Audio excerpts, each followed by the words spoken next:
Hi, my name is Raquel. In order to buy or sell, you have to have the money of the beast on your mind or in your hand. It's one of those words they don't translate correctly. Oh, the people in New York Occupy Wall Street are going to be getting some snow, it looks like. I wonder how they're going to manage. But there's the charagma, and that's the word that's not translated correctly. You can see that what it means in the context of everything, buying or selling money. Charagma, there's charagma from the unabridged Greek-English lexicon. You can see that it means the impress on the coin or stamp money coin.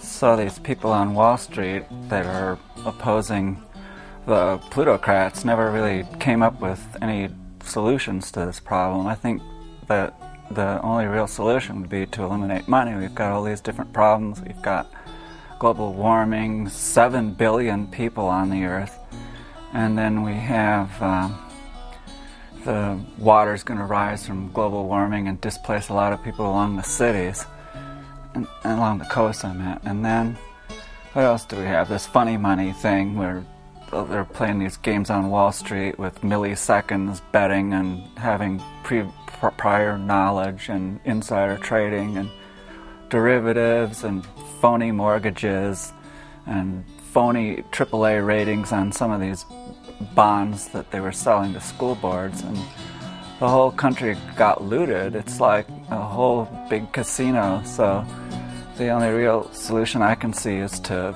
get rid of the money, and the easiest way to do that would be to recall all the currency and reissue something like I have behind me here, this one of these $666, and then anybody that has more than maybe $100,000 in cash would have to exchange it, or anybody would have to exchange it. But like if you had $100,000, then they would ask you where you got it from, and so any money that was made on Wall Street with these funny money games and not straight investing would be confiscated, and then of course all these drug monies would be confiscated.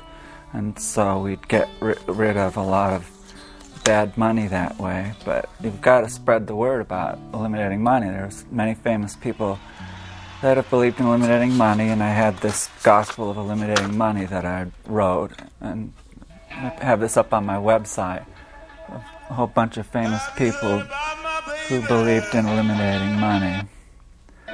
Like, Jesus. Jesus said you can't serve God or money. You'll either love the one or hate the other, or hold to the one and despise the other. I think I'm going to turn this music off. It's getting too noisy.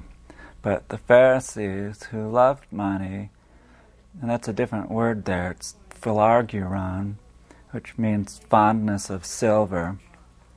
Those people who loved money heard all this and scoffed. And that's in Luke 16. The New English Version, they translate the word mammon as money.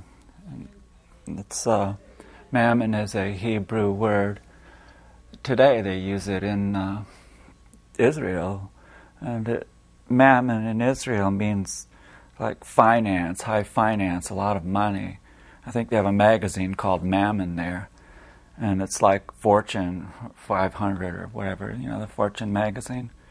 So, and Jesus sent his disciples out without money. And he said that, and St. Francis of Assisi told his disciples to despise money. It's like dung. And, it says that in Ezekiel too. There's a lot of, there it is, it's right above this. They shall cast their silver into the streets, and their gold shall be as an unclean thing. Their silver and their gold shall not be able to deliver them in the day of the wrath of the Lord. And then he says here that it hath been the stumbling block of their iniquity. This gold and silver is the stumbling block. Money is a stumbling block because it causes people to do all kinds of evil, bad things. And let's see who had to say that, who said stuff about that. I think, St. Thomas More Utopia, they didn't have money. And this famous thing from Shakespeare here, where they're talking about kill the lawyers. But the whole context of it, you can see is here. When I am king, as king I will be, there shall be no money. And then the butcher says, but first thing we do, let's kill all the lawyers. And then Shakespeare has a long thing in Timon of Athens about, this is about gold. This is the end of it. It starts on the other side here. But a lot of these people realize that, like in Plato's Republic, the guardians, the aristocracy of the Republic would not touch gold and silver.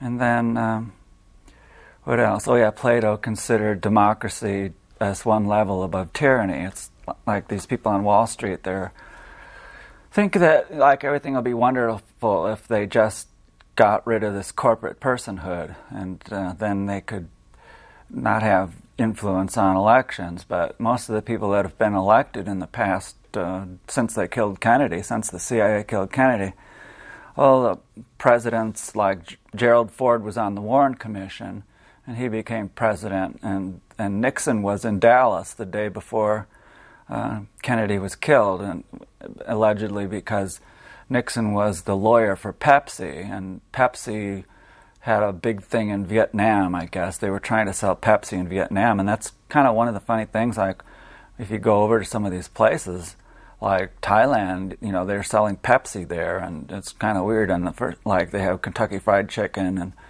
so, like, all these wars are caused for the sake of getting money. That's a really common quotation. I don't know if I have that on here, but you can find this on my website. All these. Oh yeah, here it is. Money is the sinews of war, and a lot of people have said this. There's where I was telling you about St. Francis of Assisi, revolted by the unscrupulous pursuit of wealth. St. Francis of Assisi denounced money itself as a devil and curse, and bade his followers to despise it as dung. But here's all these people that believed that money is the cause of all wars. It's like the strength of the wars. That's what they're saying there. But even Sallust, where is this one about Sallust telling Caesar that everything would be fine? I don't know. Let's see. Well, this guy said this, love of money is the mother city of all evil. It's like a lot of these so-called Christians, they talk about, they always say, well, it's the love of money. But, like, you either love it or you hate it. That's what Jesus said, is you either love money or hold to the one and despise the other. So everything this guy St. Paul says is, like, not logical. And if it's not logical, it's not of God. And that's how you can tell the difference.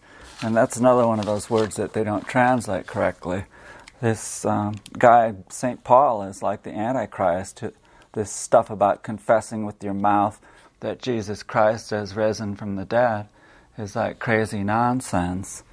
And so, like, that's the whole problem with the Christian religion, is like Jesus Christ, if he came back today, would be crucified again, and he'd be called a communist and anarchist and everything else, and they'd crucify him. So I just kind of losing hope about any real change. But if these people down there in Wall Street, I don't know, I would have been there if I was probably younger and didn't have anything to do.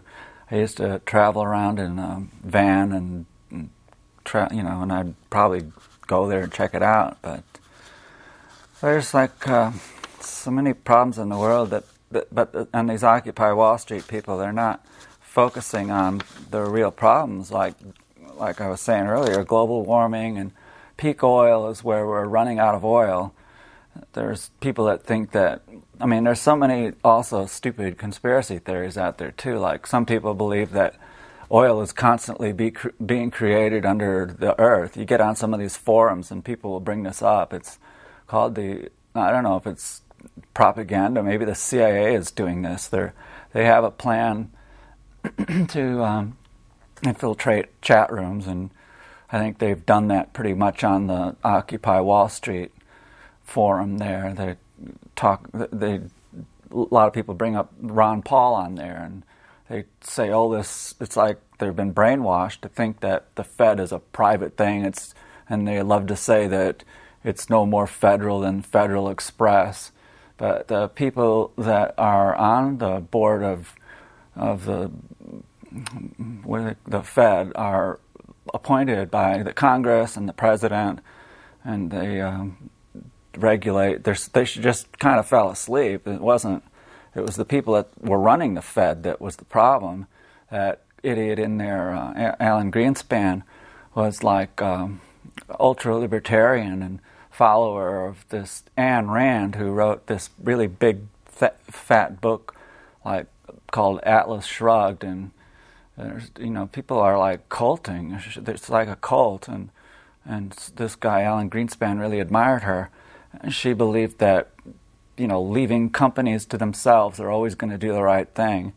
So they really had a bunch of scams going on there. They call them liar loans and zero down, and I guess, I don't know, people were kind of dumb to pick them up, but and the price of houses was going up crazy.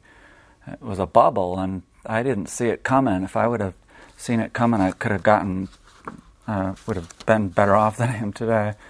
And not only that, but this tenant of mine quit paying the rent, and then somehow or other they never even paid the water bill. They've been living there since July 12th. They moved in and paid the rent a couple of months, and they never got the water in their name. So the city shut the water off about 10 days ago or so. And as soon as I found out, it took me the city sent me a water bill, and I'm saying, what am I getting this for? And I called them up and didn't realize that my tenants were living in there without any water. So when I found out, I just stormed in there and said, hey, you got to get out of here. There's no water in the house. And they said, okay, yeah, we're leaving tomorrow. But they brought a dog in there, and I told them, no dogs. And then they had roommates in there, and I said, no roommates. And the place had dogs all over the place. It smelled terrible. They had something in a bag in the back that just smelled terrible. I don't know how they're going to be able to... the place was... We just fixed it all up, and I rented to these people. It's just unbelievable. But they were only like 18 years old, and I tried to give them, a break, and I just hope they get their things out of there and don't cause any trouble. But there's this Occupy Wall Street thing. It's like, if they could come up with some real solutions, like eliminating money. There's very few people that actually work. Most of these people, we've got bankers, bookkeepers, accountants, salesmen, sales clerks, and real estate agents, and all these people that make greasy hamburgers and things that aren't healthy for you. My friend Jennifer was saying they had somebody that was on NBC Nightly News today about the world population, and this guy was saying that we've got to become vegetarians. That most of the corn and soybeans they grow in the United States are fed to cows and pigs, and people can live off corn and soybeans. For a year I lived on corn and soybeans with a little pinch of salt and vitamin C every day for a year. And I bought the corn at like a feed store, and the soybeans I bought at... They used to have a tofu factory just off of 4th Avenue. And I'd go in there and buy a bushel of soybeans and grind them up. I usually wash them first, like in the morning I'd wash them, and I had this rack that I dry them on. It was like a flexible screen. It was made of not metal but fabric, and I rolled it up. I think I still have it. It's a really neat little frame I made and varnished, and you can dry your corn on one half and the soybeans on the other. And then you put them in the grinder, and I'd run the soybeans through one so that there was little pieces, and put them in the pot first, and then boil them, and then put the corn through twice, like it's flour, and throw it in there. And that's, people can live off of corn and soybeans. And I really felt healthy. It was very good. It was very nutritious. But then I stopped doing that and just moved on. It's like all these years I've been talking about eliminating money, but it just doesn't seem to make anybody do it. But if a Messiah, I'd like to make a screenplay where a Messiah would come back and say things like I'm saying, and they'd talk about the 9/11 thing, and they'd talk about the Kennedy assassination and this Holocaust hoax. But anyway, it's going to be tax time. What is it? November 1st. We have to pay our property taxes, and this was in the paper, not too long ago. It shows how this housing bubble went up, and I was telling you about that. 2005 right there. And that's when I should have sold everything, right, top then. And now we're back down here, which is about the same level we were in the year 2000. The only problem is our Pima County assessor just doesn't lower the property taxes. So it's really putting a squeeze on me to just liquidate everything. And my goal would be to, like I said, liquidate everything and buy some land up in Oregon or something and start growing some food and have chickens and goats around. And I was telling you that how the global warming is happening. This was in the business front page for some reason. I guess they're showing how they can get products across here instead of having to go way around. They can come across here instead of going through the Panama Canal or anything, because the ice is melted back so far. Observed ice sheet extent. Median ice link. It's usually that big, but it shrunk so much, so they can get through there. Oh, what do we have here? They're trying to get in Pakistan, clamoring for aid in Pakistan. And about 220 people have died, and 1.8 million have been displaced after heavy rains. That's all related to this global warming. Here's a kind of an interesting chart that shows you where the states were that voted for these presidents. And then what's over here? Margin of victory. And then what's up? Oh, that's for Obama. But you see all these dumb states, Mississippi, Kentucky, Louisiana, Alabama, Arkansas, West Virginia, they all voted for John McCain. Idaho. Wow. Arizona, too. You see, that's where I live. And then these states way over here, like Hawaii, they really loved him there. And so D.C. is way off the chart, it says. Anyway, I don't think I have too much more time left. I'm, like I said, kind of pessimistic about everything. It just doesn't seem to be a way out of this unless, like, they could maybe start making solar and wind power things, and the days of driving are over. They're ripping up the earth and fracking and polluting the earth, and it's just they have to have this stupid growth in order to maintain the capitalist system, which just doesn't seem to be working very well with all these people unemployed for so long at mostly unnecessary jobs, making things that we don't need and making unhealthy things and using it to do all kinds of things like drugs and prostitution and alcohol. They're making these cigarettes too. Anyway, I'll see you later. It's Halloween pretty soon. Bye. Hey, wait a minute. I went off too early.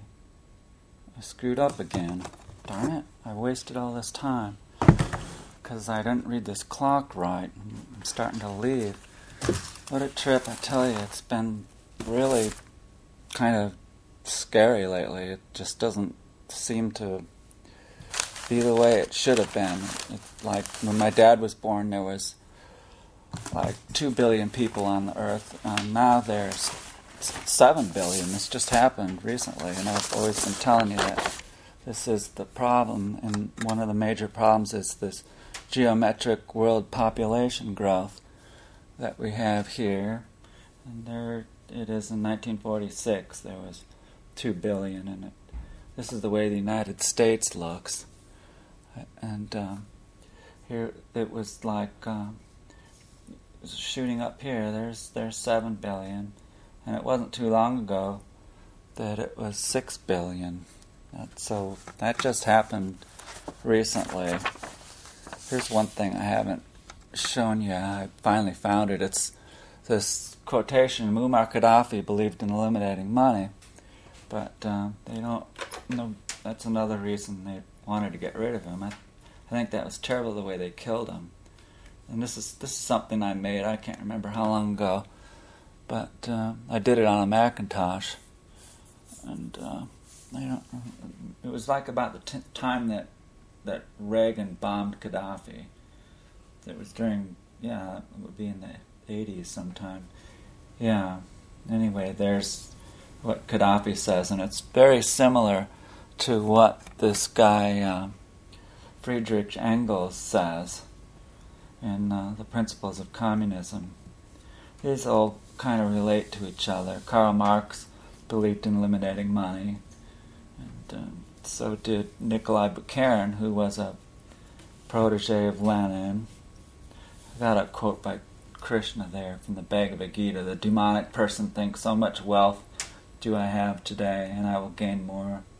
And then Oswald Spengler, in the conclusion to The Decline of the West, he talks about the dictature of money marching on, tending to its material peak in the Faustian civilization as in any other. But they talk about the economic world. I mean, it's like if we're going to ever, we've got to evolve, and the only thing left for humanity to do is learn to live with each other. And this money thing makes everybody a slave. They've got interest on loans. Adolf Hitler was against charging interest on loans. So they make you slaves out of this. And St. Paul says you should bow down to the government and kiss their butts and everything. That was on the very top of that. And I put a bunch of different things together. Slaves, give entire obedience to your earthly masters. Be submissive to the government and authorities, for they are God's agents working for your good. But like they killed Kennedy, and this 9/11 thing was a setup, and this Holocaust thing was a lie because Adolf Hitler wanted to get rid of interest, and he was against the Jewish banking system. And so if Hitler would have had his way, instead we wouldn't have had the Cold War, we wouldn't have had the Iron Curtain, and it would have been a very much different world. Bye.